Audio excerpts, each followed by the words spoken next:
नमस्कार साथियों, आप देख रहे हैं यूपी समाचार। यहाँ पर आपको 20 मिनट में यूपी की 50 बड़ी खबरें मिलेगी, तो वीडियो को पूरा जरूर देखें। आज की पहली खबर, होली पर योगी सरकार का फ्री सिलेंडर सौगात। यूपी में पिछले साल की तरह इस बार भी योगी सरकार होली पर फ्री एलपीजी गैस सिलेंडर की सौगात देने जा रही है। बताया जा रहा है कि योगी के जापान से यूपी लौटते ही 28 फरवरी या 1 मार्च तक गरीब महिलाओं को यह तोहफा मिल सकता है। हालांकि सिलेंडर के सब्सिडी के रुपए किस दिन खातों में भेजे जाएंगे, इसकी कोई आधिकारिक पुष्टि नहीं की गई है। दरअसल इस तोहफे का लाभ केवल प्रधानमंत्री उज्ज्वला योजना वालों के लिए है, यानी जिन महिलाओं को पहले से उज्ज्वला योजना के तहत गैस कनेक्शन मिला हुआ है, वही इस मुफ्त सिलेंडर की पात्र होंगी। पहले दिन यूपी को मिला 11,000 करोड़ का निवेश। मुख्यमंत्री योगी आदित्यनाथ के जापान दौरे के पहले दिन 11,000 करोड़ रुपए के निवेश को लेकर विभिन्न कंपनियों के साथ इन्वेस्ट यूपी ने समझौता ज्ञापन MOU पर हस्ताक्षर किए। मुख्यमंत्री के जापान के टोक्यो पहुंचने पर उनका भव्य स्वागत किया गया। वहीं टोक्यो में आयोजित यूपी निवेश रोड शो और उच्च स्तरीय बैठकों में मुख्यमंत्री ने जापान के उद्योगपतियों को उत्तर प्रदेश में निवेश का खुला आमंत्रण दिया। यूपी के इस जिले में 800 और मंडल में होंगे 140 होमस्टे। योगी सरकार के पर्यटन विभाग की होमस्टे नीति आम लोगों के लिए कमाई का जरिया बन रहा है। पर्यटकों और श्रद्धालुओं की बढ़ती संख्या को देखते हुए बेड एवं ब्रेकफास्ट के तहत लोग अपने घरों के खाली कमरों को किराए पर दे सकते हैं। इस नीति के तहत लखनऊ में 800 होमस्टे इस वर्ष खोलने का लक्ष्य रखा गया है। वहीं मंडल के लखीमपुर खीरी में 30, सीतापुर में 50, उन्नाव, रायबरेली और हरदोई में 20-20 होमस्टे के लिए आवेदन मांगे गए हैं। यूपी टूरिज्म पोर्टल की साइट पर इसका रजिस्ट्रेशन भी चल रहा है। यूपी में डिजिटल जनगणना की तैयारियां तेज। उत्तर प्रदेश में डिजिटल जनगणना की तैयारियां तेज हो गई हैं। इससे समय की बचत होगी और डेटा का विश्लेषण भी आसान होगा। प्रदेश में पहले बुलंदशहर, बहराइच और प्रयागराज के कुछ क्षेत्रों में ट्रायल किया जा चुका है। इस दौरान जनगणना के लिए तैयार विशेष मोबाइल ऐप को परखा जा चुका है। व्यावहारिक आवश्यकताओं के मुताबिक उसमें कुछ बदलाव भी किए जा रहे हैं। प्रदेश जनगणना का पहला चरण 22 मई से 20 जून तक प्रस्तावित है। जनगणना के तहत 33 सवाल पूछे जाएंगे। लखनऊ बार एसोसिएशन के चुनाव की तिथियां घोषित। राज्य बार काउंसिल के चुनाव की तिथि घोषित कर दी गई है। 5 दिवसीय बार काउंसिल के लिए होने वाले चुनाव में मतदान 11 मार्च से प्रारंभ होकर 15 मार्च तक चलेगा। इलाहाबाद हाई कोर्ट की लखनऊ खंडपीठ परिसर में मतदान संपन्न कराया जाएगा। सुप्रीम कोर्ट के 16 फरवरी के आदेश के अनुपालन में चुनाव प्रक्रिया आयोजित की जाएगी। हाई पावर इलेक्शन कमेटी के निर्देशानुसार मतदान 5 दिनों तक चलेगा। यूपी में बंद सार्वजनिक उपक्रमों की जमीन वापस लेगी योगी सरकार शहरों में लोगों की आवासीय जरूरतों को पूरा करने और उद्योग लगाने के लिए भूमि की व्यवस्था कराने के लिए सालों से बंद पड़े केंद्र सरकार के सार्वजनिक क्षेत्र के उपक्रम की भूमि को वापस लेने जा रही है। मुख्यमंत्री योगी आदित्यनाथ ने इसकी जिम्मेदारी स्टेट ट्रांसफॉर्मेशन कमीशन को सौंपी है। प्रदेश भर से ऐसी भूमि का ब्यौरा एकत्र करने की दिशा में काम शुरू हो गया है। इन जमीनों को लेकर शहरों में अपार्टमेंट और उद्योग लगाने के लिए दिए जाएंगे।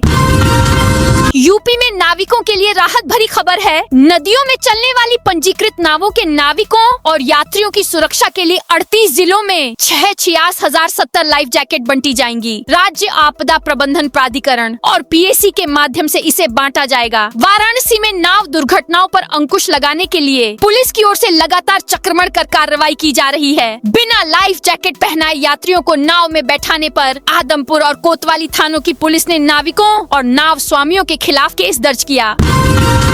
संजय प्लेस की 100 दुकानों पर सील लगाने की तैयारी। हाउस टैक्स वसूली को लेकर आगरा नगर निगम सख्त हो गया है। संजय प्लेस स्थित जूता और कपड़ा मार्केट की लगभग 100 दुकानों पर किसी भी दिन सीलिंग और कुर्की की कार्रवाई हो सकती है। इन दुकानदारों पर हाउस टैक्स का लगभग 80 लाख रुपए बकाया है। डिमांड नोटिस और वारंट जारी होने के बाद भी दुकानदार हाउस टैक्स जमा नहीं करा रहे।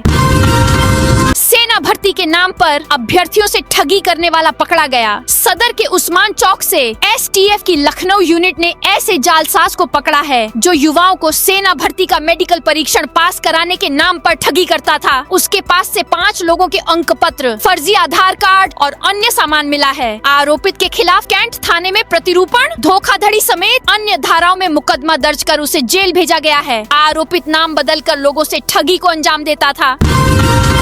इजरायली संसद में प्रधानमंत्री का जोरदार स्वागत। प्रधानमंत्री नरेंद्र मोदी 2 दिन की इजरायल यात्रा पर हैं। इस दौरे को भारत और इजरायल के रिश्तों के लिए एक नए दौर की शुरुआत माना जा रहा है। रक्षा, सुरक्षा, व्यापार, निवेश और तकनीक जैसे अहम मुद्दों पर बातचीत इस यात्रा के केंद्र में है। प्रधानमंत्री मोदी इजरायल के प्रधानमंत्री बेंजामिन नेतन्याहू के साथ प्रतिनिधिमंडल स्तर की वार्ता करेंगे। इसके अलावा वह राष्ट्रपति आइसेक हर्जोग से भी मुलाकात करेंगे। मोदी इजरायल की संसद नेसेट को संबोधित करने वाले पहले भारतीय प्रधानमंत्री होंगे। उनके पहुंचने से पहले ही सांसदों ने मोदी मोदी के नारे लगाए, जिससे वहां का माहौल उत्साहपूर्ण हो गया।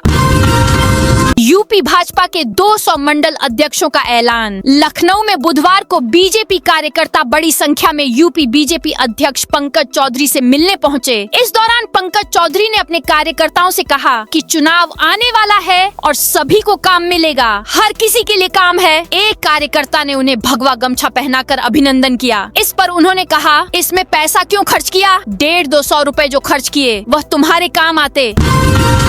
29 लाख का मिलावटी खोया और सोयाबीन तेल जब्त। होली के नजदीक आते ही जिला प्रशासन टीम गठित कर मिलावटी खाद्य पदार्थों के खिलाफ छापेमारी कर रहा है। फूड डिपार्टमेंट की टीम ने 2 अलग अलग स्थानों में छापा मारकर खोया और सोयाबीन ऑयल जब्त किया। पनकी स्टेशन पर ट्रेन से उतार कर लाए जा रहे 9 कुंतल खोए में बदबू आने पर उसे नष्ट कराया गया। इसके अलावा सचेंडी में छापा मारकर 15,894 किलो तेल की जाँच में मिलावट पाई गयी। दोनों स्थानों पर बात करें तो 29,08,000 रुपए कीमत के खोए व सोयाबीन तेल पर कार्रवाई की गई है।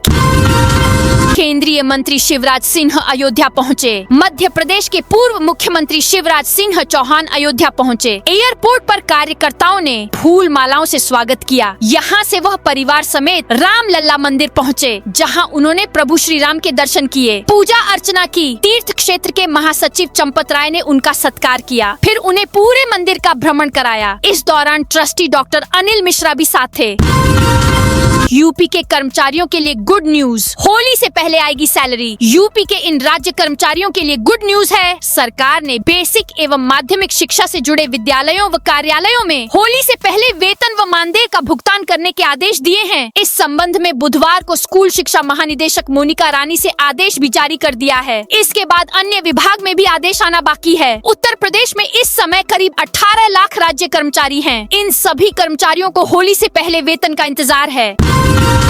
मायावती के इकलौते विधायक के ठिकानों पर आयकर के छापे। बसपा के इकलौते विधायक उमाशंकर सिंह के लखनऊ, बलिया के आवास और सोनभद्र में उनकी कंपनी के दफ्तर पर आयकर विभाग IT ने छापा मारा है। बुधवार सुबह 50 से ज्यादा अफसर गाड़ियों से विधायक के लखनऊ आवास पर पहुंचे और परिसर घेर लिया। किसी के अंदर बाहर जाने पर रोक लगा दी गई। टीम फाइलें, इलेक्ट्रॉनिक डिवाइस और रिकॉर्ड खंगाल रही है। रेड का पता चलते ही उमाशंकर के समधी और पूर्व विधायक राकेश सिंह पहुंचे, लेकिन टीम ने उन्हें अंदर जाने नहीं दिया। राजरत्न साड़ी शोरूम में आयकर विभाग की रेड। कानपुर के लाल बंगला स्थित राजरत्न साड़ी शोरूम पर बुधवार को आयकर विभाग की टीम ने छापा मारा। इस कार्रवाई से आसपास के व्यापारियों में हड़कंप मच गया और दुकान के बाहर लोगों की भीड़ जमा हो गई। आयकर विभाग के अधिकारी 2 कारों से राजरत्न साड़ी शोरूम पहुंचे। टीम ने शोरूम में प्रवेश करते ही कर्मचारियों के मोबाइल फोन जमा करवा लिए और आवागमन पूरी तरह से बंद कर दिया। मौके पर सुरक्षा बल भी तैनात किया गया है। शंकराचार्य के समर्थन में कांग्रेसियों का हल्ला बोल, पुलिस से धक्का मुक्की। शंकराचार्य स्वामी अविमुक्तेश्वरानंद के समर्थन में कांग्रेस सड़कों पर उतर आई है। काशी, आगरा समेत यूपी के कई शहरों में कांग्रेस नेताओं और कार्यकर्ताओं ने सरकार के खिलाफ प्रदर्शन किया, शंखनाद कर सरकार को चेतावनी दी। कई जगह पुलिस से धक्का मुक्की भी हुई। आगरा में कांग्रेस कार्यकर्ताओं ने शंकराचार्य के पोस्टर लहराए, जबकि लखनऊ में प्रदर्शन कर जिलाधिकारी को ज्ञापन सौंपा। मेरठ, बुलंदशहर, गोरखपुर और ललितपुर में भी कांग्रेसियों ने जमकर नारेबाजी की। समाजवादी गुंडों ने किया निगम की टीम पर हमला। अलीगढ़ नगर निगम, प्रवर्तन दल की टीम और फल विक्रेताओं में अतिक्रमण हटाने पर हुई मारपीट के मामले ने सियासी तूल पकड़ लिया है। नगर आयुक्त कार्यालय में मंगलवार को सपा नेता अज्जू इस्हाक के नगर आयुक्त प्रेम प्रकाश मीणा को धमकाने के मामले में बुधवार को भाजपा ने मोर्चा खोल दिया। दर्जनों समर्थकों के साथ नगर निगम कार्यालय पहुंचे भाजपा महानगर अध्यक्ष इंजीनियर राजीव शर्मा ने नगर आयुक्त की अतिक्रमण के खिलाफ कार्रवाई का समर्थन किया। उन्होंने नगर निगम के अधिकारियों और कर्मचारियों पर हुए हमले की निंदा करते हुए इसे समाजवादी पार्टी के गुंडों और माफियाओं की करतूत करार दिया है। मेरठ सेंट्रल मार्केट से उतरवाए सपा के झंडे। मेरठ के शास्त्री नगर में सेंट्रल मार्केट पर ध्वस्तीकरण की तलवार लटकी है। ऐसे में बाजार में व्यापारियों ने भाजपा का विरोध करते हुए सपा के झंडे लगा दिए थे। सुबह जब बाजार खुला तो कई दुकानों पर सपा का झंडा था। थोड़ी देर बाद स्थानीय भाजपा नेताओं ने झंडे हटवा दिए। व्यापारियों का आरोप है कि हमारे बाजार पर संकट मंडरा है। एक कॉम्प्लेक्स पहले ही टूट चुका है, अब दूसरी दुकानें टूटने की बारी आ चुकी है। भाजपा के जन प्रतिनिधियों का हमें सहयोग नहीं मिल रहा है, इसलिए सपा के झंडे लगाए थे।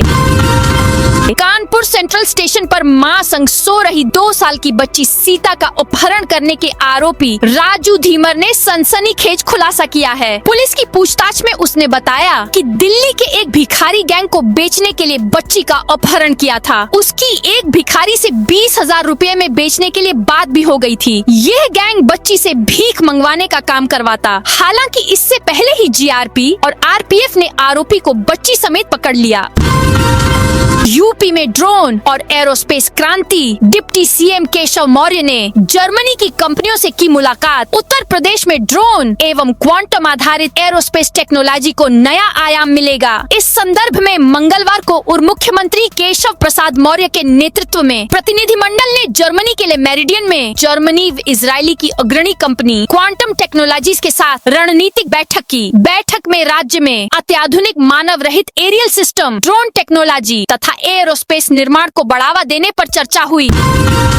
कानपुर देहात में औद्योगिक क्षेत्रों में गंदगी, अतिक्रमण पर कार्रवाई। कानपुर देहात जिलाधिकारी कपिल सिंह की अध्यक्षता में जिला उद्योग एवं व्यापार बंधु की मासिक बैठक की। इस दौरान जनपद के उद्यमियों और व्यापारियों ने अपनी समस्याएं, सुझाव एवं मांगे रखी, जिन पर जिलाधिकारी ने संबंधित अधिकारियों को तत्काल निस्तारण के निर्देश दिए। हरदोई में टीईटी परीक्षा के विरोध में काली पट्टी बांधकर पढ़ा रहे शिक्षक। विद्यालयों में वर्षों से शिक्षण कार्य कर रहे शिक्षक शिक्षिकाएं अब टीईटी परीक्षा की अनिवार्यता का विरोध कर रहे हैं। टीचर्स फेडरेशन ऑफ इंडिया के बैनर तले चल रहे आंदोलन के तहत तीसरे दिन बुधवार को भी शिक्षकों ने हाथों में काली पट्टी बांधकर विद्यालयों में पढ़ाई कराई और अपने विरोध को दर्ज कराया। उनका कहना है कि जब वे लंबे समय से बच्चों को शिक्षा दे रहे हैं तो अब उनसे दोबारा परीक्षा लेने का निर्णय पूरी तरह अन्यायपूर्ण है। 2.5 फीट के यूट्यूबर के साथ रील बनाई, एसआई लाइन हाजिर। एटा में 2.5 फीट के यूट्यूबर के साथ रील बनाने पर ट्रैफिक सब इंस्पेक्टर को लाइन हाजिर कर दिया गया है। रील में ड्यूटी पर तैनात traffic sub inspector Suresh Babu YouTuber छोटा उदल के नजर आ रहे हैं। यूट्यूबर उनके पैरे छू रहा है और वो उसे आशीर्वाद देते नजर आ रहे हैं, जबकि बैकग्राउंड में आल्हा उदल का गीत बज रहा है। वीडियो सोशल मीडिया पर वायरल होते ही एसएसपी श्याम नारायण सिंह ने मामले का संज्ञान लिया। तत्काल प्रभाव से टीएसआई को लाइन हाजिर कर दिया। मामले की जांच के आदेश दिए हैं। रामादेवी से गोल चौराहे तक बनेगा 4 लेन एलिवेटेड कॉरिडोर। कानपुर में रामादेवी से गोल चौराहे तक 10.160 किलोमीटर लंबे मार्ग पर 4 लेन एलिवेटेड कॉरिडोर का निर्माण किया जाएगा। परियोजना पूरी होने के बाद इस व्यस्त मार्ग पर यातायात का दबाव कम होगा। आम लोगों को जाम की समस्या से बड़ी राहत मिलेगी, क्योंकि अभी क्रॉसिंग बंद होने पर लंबा जाम लगता है। 10 मिनट की दूरी तय करने में घंटे भर लग जाते हैं। कोच बोले जिम्बाब्वे के खिलाफ खेलेंगे रिंकू सिंह। टीम इंडिया के बैट्समैन रिंकू सिंह 26 फरवरी को जिम्बाब्वे के खिलाफ होने वाले T20 वर्ल्ड कप के सुपर 8 मैच में शामिल होंगे। रिंकू के कोच मसूद उज जफर अमीनी ने बताया कि रिंकू बुधवार शाम तक टीम के साथ जुड़ जाएंगे। रिंकू टीम इंडिया का हिस्सा है। अगर अतिरिक्त खिलाड़ियों की भूमिका में नहीं रखा गया तो वह निश्चित तौर पर गुरुवार को मैच खेलेंगे। कोच ने कहा कि रिंकू के मैच खेलने की पूरी संभावना है। अगर ऐसा नहीं होता तो वह वापस नहीं जाते। लखनऊ, आगरा सहित कई जिलों में बढ़ेगा तापमान। यूपी के मौसम में बदलाव का असर फरवरी में ही दिख रहा है। रजाई और गर्म कंबल पैक हो गए हैं। फरवरी माह में 11 में से 2 विक्षोभ ही प्रभावी साबित हो सके हैं, जिससे हल्की वर्षा हुई। बाकी विक्षोभ के कमजोर पड़ने से गर्मी ने अपना असर दिखाना शुरू कर दिया है। दिन के साथ ही अब रात का पारा चढ़ने लगा है। अधिकतम तापमान मंगलवार को 30 डिग्री सेल्सियस पर पहुँच गया। इससे मौसम का सर्वाधिक गर्म दिन होने का दावा किया गया है। यूपी में फिर होगी अंतर्राष्ट्रीय मोटरसाइकिल रेस। विदेशों में हाईने वाली स्पोर्ट्स बाइक की रेसिंग अब उत्तर प्रदेश में भी देखने को मिलेगी। ग्रेटर नोएडा में जेपी स्पोर्ट्स सिटी स्थित बुद्धा इंटरनेशनल सर्किट पर यह मोटरसाइकिल रेस जुलाई से अगस्त तक आयोजित की जाएगी। मंगलवार को प्रदेश सरकार की ओर से स्टेट ट्रांसफॉर्मेशन कमीशन और एवीडब्ल्यू ग्लोबल के बीच एमओयू पर हस्ताक्षर किए गए। गाजियाबाद में स्कूल में घुसा तेंदुआ, 7 घंटे में पकड़ा। गाजियाबाद के एक स्कूल में बुधवार सुबह तेंदुआ घुसने से हड़कंप मच गया। आनन फानन में स्कूल में छुट्टी घोषित कर दी गई। परिजनों को मैसेज भेजकर बच्चों को स्कूल न भेजने को कहा गया। 100 से ज्यादा बच्चों की परीक्षा कैंसिल कर दी गई। स्कूल प्रबंधन ने तुरंत ही वन विभाग को घटना की जानकारी दी। टीम तुरंत ही मौके पर पहुंची। तेंदुए को पकड़ने के लिए स्कूल की बाउंड्री पर जाल बिछा दिया है। करीब 7 घंटे बाद ट्रैंकुलाइजर गन से बेहोश कर तेंदुए को पकड़ लिया गया है। उसे पिंजरे में कैद कर सहारनपुर ले जाया जाएगा, जहां वन विभाग की टीम उसे शिवालिक पहाड़ियों में छोड़ देगी। कुशीनगर में त्योहारों पर सीमावर्ती क्षेत्रों में विशेष निगरानी। कुशीनगर में आगामी होलिका दहन, होली और ईद उल फितर त्योहारों की तैयारियों का जायजा लेने के लिए मंडलायुक्त और डीआईजी ने बैठक की। अधिकारियों ने बताया कि बिहार सीमा से सटा होने के कारण यह जनपद अति संवेदनशील है। इस दौरान गौ तस्करी और कच्ची शराब की बिक्री पर विशेष निगरानी रखने के निर्देश दिए गए। चिन्हित सीमावर्ती क्षेत्रों में बैरियर लगाकर सघन चेकिंग अभियान चलाने और आवश्यकता पड़ने पर अतिरिक्त पुलिस बल तैनात करने को कहा गया। लखनऊ में बुलडोजर से नकली खोया और मिठाई नष्ट की। रमजान और होली पर्व को देखते हुए खाद्य सुरक्षा एवं औषधि प्रशासन की टीम ने लखनऊ में मिलावटी खाद्य पदार्थों के खिलाफ व्यापक अभियान चलाया। शहर के अलग अलग इलाकों में डेयरियों, मिठाई दुकानों, गोदामों और फूड प्रोडक्ट इकाइयों पर छापेमारी कर 16 नमूने लिए गए। सरोजनी नगर स्थित ट्रांसपोर्ट नगर में बुलडोजर से 14.61 लाख रुपए से अधिक मूल्य के मिलावटी खाद्य पदार्थ किया। बड़ी मात्रा में घी और खोया सीज कर बिक्री पर रोक लगाई। कानपुर देहात में 52 जोड़ों का सामूहिक विवाह संपन्न। कानपुर देहात में समाज कल्याण विभाग द्वारा संचालित मुख्यमंत्री सामूहिक विवाह योजना के अंतर्गत 25 फरवरी 2026 को 52 जोड़ों का सामूहिक विवाह संपन्न कराया गया। यह आयोजन नगर निकाय सिकंदरा के नुमाइश ग्राउंड में धूमधाम से हुआ। इस सामूहिक विवाह में विभिन्न नगर निकायों और विकास खंडों से जोड़े शामिल हुए। इनमें नगर निकाय राजपुर से 3, सिकंदरा से 1, शिवली से 1, अकबरपुर से 9, रूरा से 10 तथा विकास खंड मैथा से 5, रसूलाबाद से 10 और झींझक से 13 जोड़े शामिल थे। गायत्री परिवार के पुरोहितों ने हिंदू रीति रिवाज और विधि विधान से सभी विवाह संपन्न कराए। अब डिजिटल करेंसी से मिलेगा राशन। इस साल के अंत तक खुदरा ग्राहकों के लिए सेंट्रल बैंक डिजिटल करेंसी को लॉन्च किया जा सकता है। अभी सीबीडीसी का इस्तेमाल बिजनेस टू बिजनेस आधार पर किया जा रहा है। हालांकि वित्त मंत्रालय सूत्रों का कहना है कि पिछले 2 साल से सीबीडीसी का पायलट प्रोजेक्ट चल रहा है और इस साल के अंत तक इसे खुदरा ग्राहकों के लिए लॉन्च किया जा सकता है। हाल ही में गुजरात के 2 जिलों में मुफ्त राशन के लिए सीबीडीसी का इस्तेमाल शुरू किया गया है। पत्नी और बहू बेटों की सियासत में एंट्री को छटपटाए नेताजी। वेस्ट यूपी में भाजपा के कुछ दिग्गज नेता अपनी अगली पीढ़ी को सीआईएस की सीढ़ी चढ़ाने के लिए छटपटा रहे हैं। इसके लिए संगठन में पत्नी, बहू और बेटों के लिए जगह बनाने की कवायद चल रही है। 6 साल के लंबे अंतराल के बाद वेस्ट यूपी में जिला और महानगर कमेटियों का गठन होने जा रहा है। जिला और महानगर अध्यक्षों को 27 फरवरी से पहले ये टास्क पूरा करने की हिदायत है, लेकिन बड़े नेताओं की पत्नी, बहू और बेटों को एडजस्ट करने के प्रेशर ने नए संगठन की सूची एक बार फिर लटका दी है। लखनऊ, कानपुर और अलीगढ़ बने रक्षा निर्माण के hub. Uttar Pradesh defence industrial corridor अब जमीनी स्तर पर प्रभावी गति के साथ आगे बढ़ रहा है। अलग अलग नोड्स में रक्षा और एरोस्पेस से जुड़ी इकाइयों ने उत्पादन शुरू कर दिया है। यह पहल देश को आत्मनिर्भर बनाने और स्वदेशी रक्षा निर्माण को मजबूती देने की दिशा में बड़ा कदम मानी जा रही है। जून 2021 से अब तक 12,000 करोड़ रुपए से अधिक के प्रस्तावित निवेश के साथ 64 आवंटन किए जा चुके हैं। करीब 7450 लोगों को प्रत्यक्ष रोजगार के अवसर मिलने का अनुमान है। इनमें से 8 इकाइयों ने विभिन्न नोड्स में उत्पादन शुरू कर दिया है। अब तक लगभग 2300 करोड़ रुपए का संचयी निवेश जमीन पर उतर चुका है और करीब 3000 लोगों को रोजगार मिल चुका है। यूपी के अफसरों को सख्त निर्देश, 10 मिनट के अंदर देना होगा जनप्रतिनिधियों के कॉल का जवाब। हाल ही में विधानमंडल सत्र के दौरान जनप्रतिनिधियों द्वारा उठाई गई अधिकारियों द्वारा फाइन न उठाने की समस्या के निदान के लिए बुधवार से संवाद सेतु जिला संपर्क एवं कमांड सेंटर की पहल होने जा रही है। गाजियाबाद, हरदोई और कन्नौज में पायलट प्रोजेक्ट के तौर पर इसकी शुरुआत की जाएगी। समाज कल्याण राज्य मंत्री स्वतंत्र प्रभार असीम अरुण ने यह पहल की है। अखिलेश बोले, डिप्टी सीएम किसी लायक नहीं, कुर्सी छोड़ दें। कानपुर में सपा प्रमुख अखिलेश यादव ने कहा, बटुक जो हमारे पूजनीय हैं, उनकी छोटी पकड़कर अपमानित किया गया। डिप्टी सीएम ने कहा कि उन्हें महापाप पड़ेगा, लेकिन डिप्टी सीएम की चलती नहीं है, ये किसी लायक नहीं। ऐसे डिप्टी सीएम को कुर्सी छोड़ देनी चाहिए। आशुतोष महाराज बोले, यूपी के डिप्टी सीएम साजिश कर रहे। शंकराचार्य स्वामी और विमुक्तेश्वरानंद पर बच्चों के यौन शोषण का केस दर्ज कराने वाले आशुतोष महाराज ने बुधवार शाम प्रयागराज में मीडिया से बात की। कहा, विमुक्तेश्वरानंद ने मध्य प्रदेश, उत्तराखंड और वाराणसी के मठ आश्रमों में बटुकों का यौन शोषण किया है। सारे सबूत हमारे पास हैं। मेडिकल में बटुकों से कुकर्म की पुष्टि हो गई है। जल्द ही मामले में न्याय होगा।